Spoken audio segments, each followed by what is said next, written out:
خانندگان سینی دعوتی مؤسسه‌های تعلیمی شهر خوجند از شرایط قسم حربی 3501 وزارت کارهای داخلی جمهوری تاجیکستان دیدن نمودند. این اقدام با تشکیل روزی درهای گشاد روی دست گرفته شد. خوانندگان با شرایط امروزی قسم نظامی از نزدیک شناس شدند. در چاره‌بینی مذکور نمایندگان بخش جوانان شهر خوجند، شعبه معارف و سابقه‌داران اشتراک نموده خانندگان را برای خدمت وطن مادر تلقین نمودند.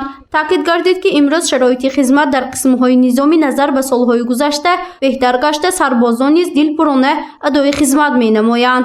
البته جوانان می‌توانند از شرایط امروزی خدمت از بود و باشی سربازان و افسران آگاهی پیدا نمایند و برای آینده برای خدمت نمودن در صف قوه‌های مسلح یک تکامل، یک حسی بهداشتی و تندرستی خود را زیاد نمایند و باید قید نمود که در قسم‌های نظامی البته نزدیک 90% خدمتیان حربی جوانان تشکیل می‌دهند که برای تنج و آرامی صلح و ثبات کشور سهم خود را گذاشته ایستادند.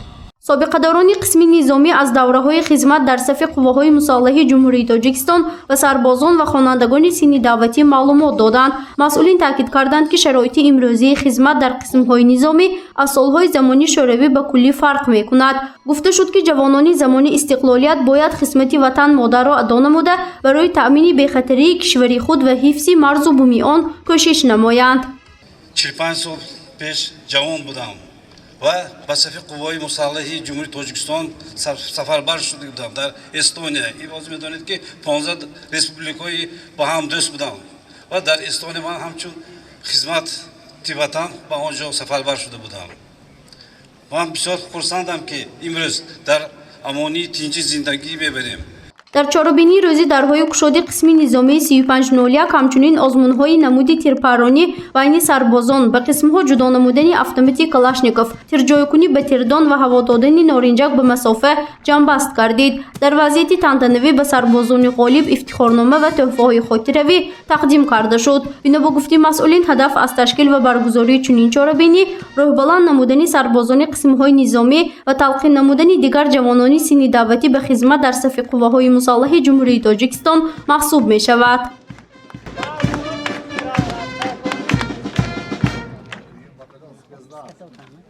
از جانب کماندیر قسم حربی رخصتی غیر نوبتی داده می شود به سرباز.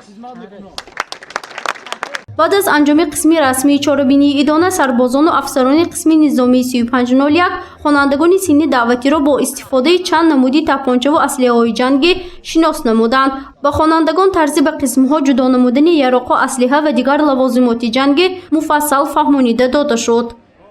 طرز استفاده برایش همه خلاقی اتومات کلاش که باشد خیلی استفادهش میبریم.